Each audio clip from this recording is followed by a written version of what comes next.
제 미국 배당주 투자의 본격적인 시작은 QYLD라고 해도 과언이 아닙니다.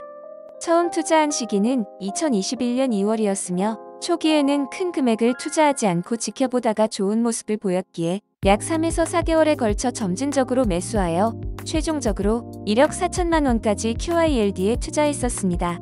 그렇게 정확히 40개월 동안 배당을 수령한 뒤 2024년 7월 전량 매도하며 투자 여정을 마무리했습니다. 다음은 제가 정리하기 전 마지막 계좌 현황입니다. 정리를 준비한 시점부터 자세한 분석 결과는 이미 포스팅했지만 결론적으로 QYLD를 정리한 이유를 말하자면 배당은 달달했으나 주가는 나스닥의 성장을 전혀 따라가지 못했고 원금이 지속적으로 갉아먹힐 수 있는 구조적인 한계를 확인했기 때문입니다. 결국 장기적으로 안정적인 투자 전략을 위해 전량 매도를 결정하게 되었습니다. 배당을 제외한 순수 주가 움직임만 놓고 보면 같은 지수인 나스닥 100을 추종하는 QQQ와의 격차가 무려 151%에 달했습니다. 지난 5년 동안 QQQ는 129% 상승했지만 QYLD는 오히려 마이너스 22% 하락하며 극명한 차이를 보였습니다. 이런 결과만 놓고 보면 QYLD에 투자할 이유가 있을까? 라는 의문이 들 수밖에 없습니다. 결국 배당을 통한 현금 흐름이 필요하지 않은 투자자라면 장기적으로 QYLD보다 QQQ가 훨씬 유리한 선택지라는 점이 다시 한번 확인된 셈입니다.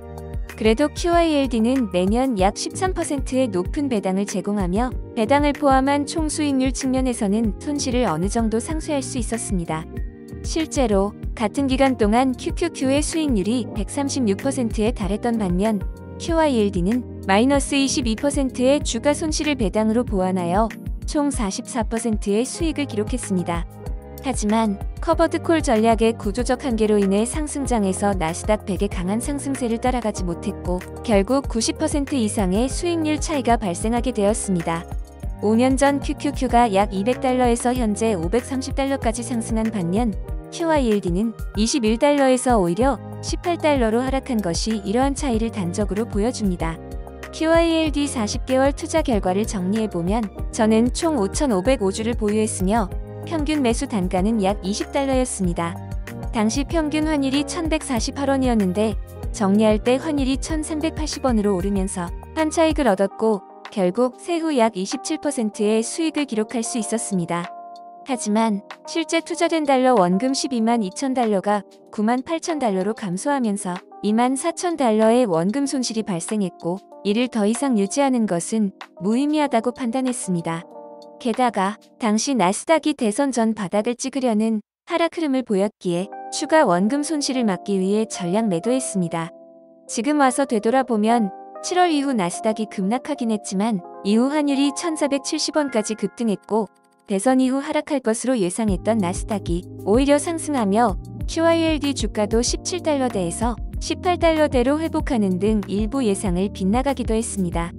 하지만 QYLD를 정리한 1억 4천만 원의 투자금을 나스닥 상승에 베팅하는 TQQQ 속쓸 3배 레버리지 차익거래에 투입하여 수익을 올리고 그전보다 배당은 줄어들었지만 JEPQ, 국내 커버드콜 ETF 등 20개 종목으로 분산 투자하면서 단일 종목 몰빵보다는 보다 안정적인 투자 포트폴리오를 구축할 수 있었습니다.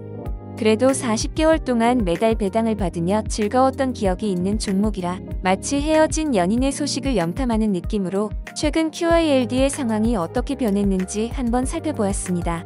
너무 많은 걸 찾아보면 미련이 생길 수 있기에 주가랑 배당 정도만 가볍게 살펴봤습니다.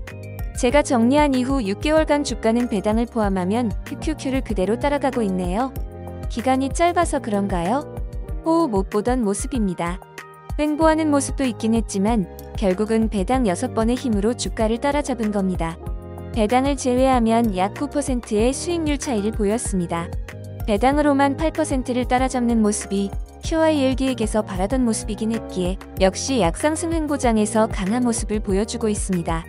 그전에도 배당은 매달 주가의 1%의 배당을 계속해 주었는데 최근 6개월간도 역시 1% 수준의 배당을 계속해 주다가 12월에 특별 배당으로 주가의 2% 수준을 배당했습니다. QYLD가 특별 배당을 주었던 게 21년 12월 이 마지막이었는데 24년은 확실히 상승장이었긴 한가 보네요. 어쨌든 최근 6개월간 배당으로만 8%를 주는 등 여전히 배당에서는 강한 모습을 보여주고 있긴 합니다. 그러나 25년에도 그럴 수 있을까요? QYLD는 매달 꾸준한 배당을 목적으로 투자했지만 주가 상승을 따라가지 못하는 한계로 인해 결국 전량 매도하게 되었습니다. 환율 차익 덕분에 세후 27%의 수익을 기록했으나 환차익을 제외하면 원금 손실이 발생했고 나스닥 변동성과 원금 손실 리스크를 고려해 정리를 결정했습니다. 이후 다양한 ETF 등으로 분산 투자하며 더 균형 잡힌 포트폴리오를 구축할 수 있었습니다.